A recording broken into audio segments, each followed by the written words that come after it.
Hey guys, quick little tip for you today while I'm just in this bathroom here. I've got these large format porcelain towels, as usual with me these days, going around most of this bathroom. I got lucky with some smaller Subway towels there to make a nice change, but so around this window regard setting out, obviously the tiles are 1.2, this gap here is 1.11.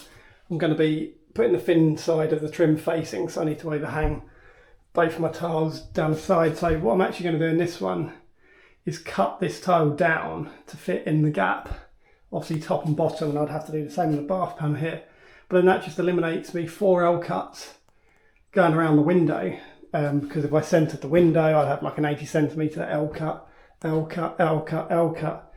So because there's such a large tile, and I've done it here with this tile, so this is not full tile, this has had 9 centimetres taken off of it, and as long as you make sure you cut every one the same and cut it good and then just rub it down with your pad, then the edge is exactly back to a factory rectified edge. So you're not going to see the difference with 9 centimetres off of this piece sitting in here, which eliminates L cuts the whole way around it, and I can have a nice smooth edge running up both sides of the window.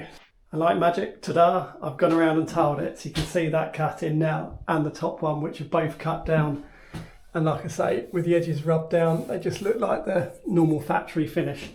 And compared to a full tile here, I don't think you can notice any difference. So yeah, just a nice little hack there sometimes, that you could cut the tile down to fit a gap. So especially with large format tiles, I wouldn't recommend going around cutting down tiles generally, but I say sometimes it's just something to think about to help you out in a situation.